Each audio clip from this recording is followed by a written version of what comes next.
He opened his eyes. All that he could see before his eyes was black. There he was in the darkness that spread like a tabernacle before his eyes, unable to distinguish any shape. He thought there was something wrong with his eyes, so he blinked. Even after closing his eyes a few times and opening it, all he could see was still a thick darkness. A pitch-black darkness took over him. He was in a completely dark place with no light coming in. He tried to move his limbs, but it felt like it was tied with chains. His body didn't move like he wanted it to.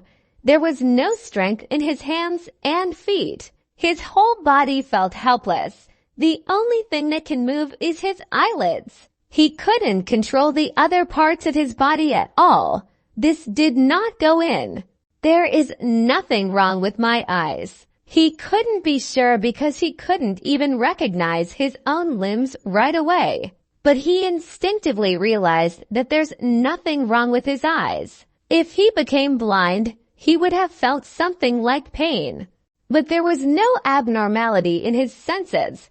Then it meant that there's nothing wrong with his eyes, but that the space in which he lay was unusually dark. A pitch-black location with no light coming in underground.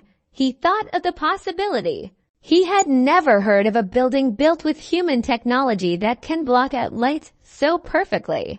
If so, then there was a high probability that the space he was lying in was a basement or a perfectly closed space where light could not reach him. Why did this happen? He slowly traced his memory. Who was he? And why was he in this situation? His head throbbed as he tried to jog his memories. He couldn't think of anything. As if his brain had been struck. It hurts. Tears were soon streaming from his eyes. It was as if someone had put a finger in his head and swung it around. He forcefully swallowed the scream. It was painful. But he didn't stop thinking. Then, little by little, his memory returned. My name is Pyawol. I am 14 years old. A drifter who aimlessly wanders the world like an orphan, without parents. He has no roots, no dwelling place. He, Pyawol, furrowed his eyebrows in a frown. Again, the pain rushed in like a tidal wave, yet he forced himself to thinking. As a result, he was able to fully remember who he was. Now it's time to figure out why and how he ended up here. Pyawol recalled the man who remained in his last memory. A middle-aged man whose characteristics was a plain face and sharp eyes that do not match. The man who he had stumbled upon in the midst of begging had said, "You look good enough." That was the last memory of Pyawol. At the end of those words, Pyawol lost his consciousness and woke up in the dark.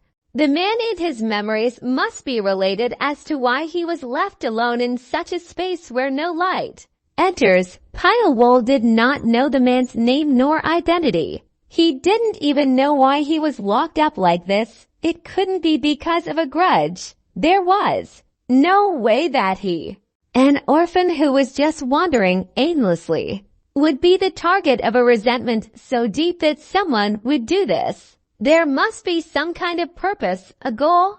If the captor's aim was to kill him, then they would have already killed him. They would not have gone through the trouble of locking him up without killing him. So they obviously must have some need or purpose for him. His head ached as if it would break. Trying to think deeply with his abnormal state had already consumed a great deal of mental power. Pyawol closed his eyes. Whether he opened his eyes or closed it, there was no change. He wondered what it meant to close his eyes since his surroundings remained dark. Still, closing his eyes was less painful than keeping them open. He didn't know how much time had passed. Whether he had already lost his mind or was maintaining it, the boundaries were blurred. His head was a mess. Still, Pyawol struggled to find a clear spirit. After a while, his mind became clearer as if his efforts paid off. Pyawol was surprised with the involuntary sigh that escaped from him the last time he woke up. He couldn't even breathe heavily. All he had to do was keep breathing hard. And he couldn't even dare to take a deep breath like this. Being able to breathe deeply was clearly a sign that body functions were returning to normal. Maybe it was an illusion, but he decided to think positively. It was painful to be alone in the darkness without a single light. The darkness made a person think a lot. Thoughts would flood in like a tidal wave, controlling over the mind and body. The overflowing thoughts would be enough to drive a person crazy. Even more for Payo, who was unable to move, the sense of isolation, as if alone in the darkness of the beginning, corroded his mind little by little. If time continued to go by like this, it was clear that he would go crazy with his own thoughts. Therefore, Payo tried to think positively and cleared his mind. My name is Payo, 14 years old. My father's name is Payoinhek, and my mother's name is Lee Sun-Hong. Single quotes. In the midst of his countless thoughts, he tried to think only of things related to his identity. The only way to keep one's mind intact in the onslaught of thoughts was to solidify his identity. He didn't know how much time had passed. It could have been just one day, or it could have been weeks. It was impossible to comprehend the flow of time in such deep darkness. Moreover, Payo's whole body was paralyzed. All the activity of the body had fallen to the floor. As long as he was barely holding his breath, most of the functions were at a standstill. Because of that, he couldn't even feel hunger. It was like dying alive. This was the most terrifying moment of Payo's life. To overcome the fear, Payo muttered endlessly, "My name is Payo." Time continued to pass like that. His fingers moved slightly. It was proof that power was returning to his body. Although he wasn't sure what kind of expression he would be making because there was no light or mirror, his face must be glowing with joy. Little by little, the sensation of the whole body was returning. Power entered his fingertips, and his sense of smell was revived. The damp smell felt through the tip of his nose was telling him that this place was underground. As Payo had guessed, however, the fact that this place was underground was not very important to Payo. The most important thing for him is that the senses of his whole body are returning. His fingers wiggled, and he could feel a cold sensation in his toes. Payo felt that he was alive, and he was grateful. It was unfamiliar for him to feel grateful just for the slightest sensation. But just being able to feel the fact that he was alive somehow made him feel more breathless. Payo was going crazy in struggling to maintain his identity. If only a little more time had passed like this, he certainly would have gone crazy. No, he couldn't even be sure if he was crazy right now. No, that doesn't matter at all, he thought. He was just happy to know that now the sensation of his limbs has returned. With a little more effort, he will soon be able to move his arms and legs. But there was one downside. As the senses of his whole body returned, the functions of his organs were also revived. As the function of the organs was restored, he began to feel extreme hunger. The squeezing feeling in his stomach as if washing laundry was painful. His mouth was so dry that he could feel his own bad breath. It was then that Payo realized that he was dying. He couldn't eat anything while he was trapped here. So it was clear that if he did not eat food for a few more days, he would die. There were only two options left for him: go crazy or starve. Payo's mouth was twisted. Deep in his heart, anger rose toward the man who had locked himself here. Deep in his heart, anger rose toward the man who had locked himself here. Anger soon became hate. What the hell did I do wrong? It's a question he had asked himself dozens of times. But no matter how much he thought, he didn't do anything wrong. He didn't even beg in front of the man. He was literally just passing by. But the man had grabbed him and thrown him in this hellish place. Respect for human beings. courtesy towards oneself, etc., did not exist even after washing my eyes. No matter how insignificant he was, he shouldn't have been treated as inferior to an insect. At least if you're human. It was clear that the man did not consider himself human. That's why he had found himself in such a hellish place. Why?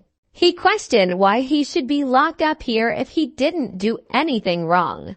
If he didn't do anything wrong, then there was no reason to be trapped here.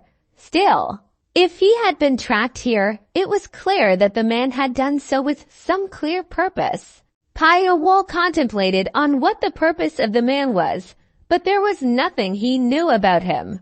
If he knew anything about him, he could possibly infer even a little bit, but he didn't have any information about the man. Kaito bit his lip. He felt the flesh ripping out and the blood flowing. Even after such a mess, his blood still seemed warm. That fact relieved Kaito.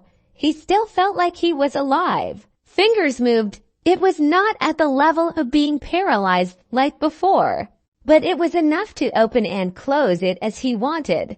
The sensation in his feet has also returned. Now he was able to turn his ankles slowly. The hunger was still the same, so it remained painful. Still, Kaito was not frustrated. He looked like he was going to die of hunger. But the fact that his hands and feet were still moving gave him hope. Kaito held on to that glimmer of hope. What he needed now was a faint hope that he could live. He knew well that the moment he let go of that hope, he would fall into a pit from which he could not climb again. So, he held on to hope like crazy and stretched out. One good thing is that the extreme hunger opened up all his senses. His nose smelled a variety of odors that he would never normally smell. The smell of moisture in the air, even the moisture rising from the floor. His ears were also wide open. His senses were so sharp that he could hear the faint sound of water running down the wall. What he needed most for his survival now was a sip of water. He really felt like he could sell his soul to the devil just for a sip of water. Phew! A rough breath came from his lips. His mouth was dry and cracked like a dry paddy field, and his upper and lower lips were glued together. In such a situation, the sound of harsh breathing was squeezed out, and it hurt as if his flesh was being torn. The more force was applied to the abdomen, the harsher breath flowed out, making it painful for Kaito. Still, Kaito did not stop giving strength to his abdomen. He didn't want to be hungry anymore. He didn't want to be thirsty anymore. So, to turn over, he applied strength to the abdomen. He struggled to transmit the power from his abdomen to his limbs. He had been motionless for a long time, and his whole body was as dry as firewood. If he had time to spare, he would have studied how to slowly revive his muscles. But unfortunately, he didn't have much time left. If he keeps on waiting like this, he will soon run out of breath. He had to move before that. Kaito, in the darkness, a groan like the cry of a beast rang out. Kaito really did everything he could to death. His body trembled slightly as if his efforts had paid off. The excitement grew, and when it finally reached its peak, Kaito exploded the ever-gathering power in a short time. Kerhyuk, with a scream. Kaito's body flipped. He felt the touch of the floor on his chin and forehead. Kaito shivered at the terrifyingly cold yet humid feeling. After a moment, Kaito began desperately crawling towards the place where he could hear the sound of the running water. He wriggled like a snake and advanced a little. Sark, Sark. His jaw was torn and blood flowed on the floor, but Kaito did not stop moving. Time passed like an apocalypse. He finally managed to stop himself and reach the wall. Blood splattered as he hit his forehead against the wall, but Kaito didn't even feel pain. Kaito stuck out his tongue. His tongue touched the wall. A refreshing feeling on the tongue. It was water. Payawol licked the flowing water hurriedly in panic. Who up? In the darkness. Only the sound of him desperately drinking water echoed.